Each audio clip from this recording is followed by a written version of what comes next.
year to date, the FTSE 100 is down around 4% when I looked. And the S&P 500 is down around 22%, which is significantly more. Okay, down is down, and you wouldn't like to come out of your investing career at the end having lost 4 and a bit percent. You wouldn't consider that a good return in any means. But any thoughts on why that is, Steve? I had some, but what do you think?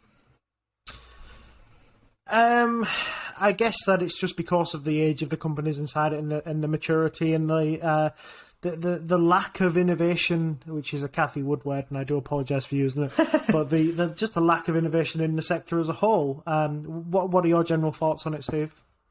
I have 2 thoughts, for what it's worth. One is that the FTSE's composition is better set up to handle inflation, which is what we've been seeing on both sides of the pond. So if you're thinking 8% inflation, True. What does well in inflation? Energy stocks do well in inflation. You've seen that oil prices are through the roof because of not least the Ukraine war and various other things going on as well. And when you look at how much of each one is there are oil majors on both sides, obviously, right? There's ConocoPhillips, Exxon and Chevron in the US, and there's Shell and BP over this side. But Shell and BP make up a much bigger part of the FTSE than those oil majors do of the S&P.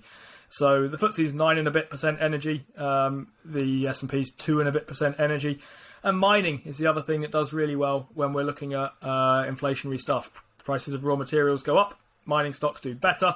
FTSE is just under 14% mining, S&P is around 2% mining. So partly the composition of the thing is making a bit of a difference to it here. Yeah, old hat businesses, cash today businesses. Don't expect any rapid growth numbers on top line of any of them, but expect them all to churn out a fairly consistent profit, and usually that follows with it a pretty hefty payout via a dividend too, which is definitely the sort of stocks that people are looking to at the moment. So I think the FTSE is a kind of pension funds like wet dream, I guess is what I would explain it as, just to get us demonetized a little bit more, in that all of these companies are very stable. They all fluctuate in price, but not massively. They're growing the revenue at a respectable amount at the top, usually single digits, and they pay out usually between a 4 and 8% dividend, which is kind of all a pension fund really needs. And if you'd like us to refer to your company as somebody's wet dream, email plainfootsepodcast@gmail.com for a rate card for our advertising prices.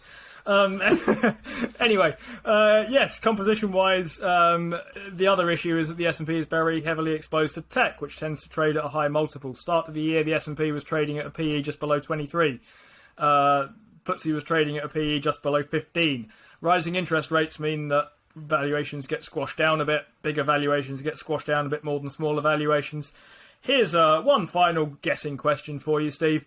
What percent of the FTSE 100 do you think is classified as tech? And I accept that sometimes it's a bit muddy exactly what counts as a tech company. Wow, my default answer would be 0, but I'm going to guess there's something Fractionally there. higher. Well, I'm going to go for 1 then. It's very close. It's 1.41%, which is tech. How about the S&P?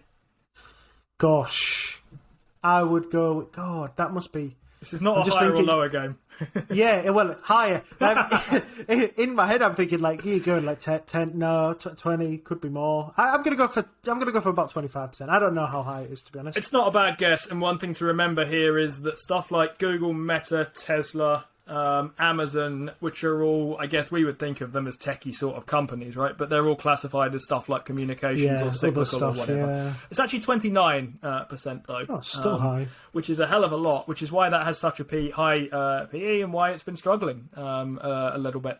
So in a kind of down year, or I suppose it seems harsh to say in a down year the FTSE does better. That just makes it seem like it's the least bad out of a bunch of stuff. I mean, there is stuff in there that is genuinely doing well. You can have a kind of more energy-weighted index, a more mining-weighted index, and inflation shapes, I guess, kind of index one way or another. It doesn't have to be kind of tech. And the point's been made a little while now that, okay, the Nasdaq is thought of as a kind of techie index, but the S&P it's a lot of stuff that's in the Nasdaq as well, especially up that top end, and their top 10% take up whatever percent it is.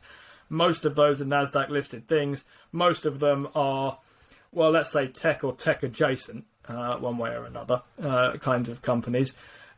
feels. I mean, does it feel to you like the S&P got a bit kind of strangely sort of concentrated into a particular kind of area? Maybe, but then I guess it depends on whether you believe that the sectors that we're concentrating companies into are the correct ones. They kind of just go with the headline item, don't they? So, I mean, if you was going to class, say, Amazon as retail, I mean, that would feel, or e-commerce, if that's the sector, that would feel pretty strange considering they've got a pretty big communications and marketing arm. They've got a pretty big sort of tech cloud computing arm. So it's strange, really. I always look at these kind of sectors with a huge grain of salt. I think there's there's so much more that you can derive out of it than just the sectors themselves. Yeah, I agree with that.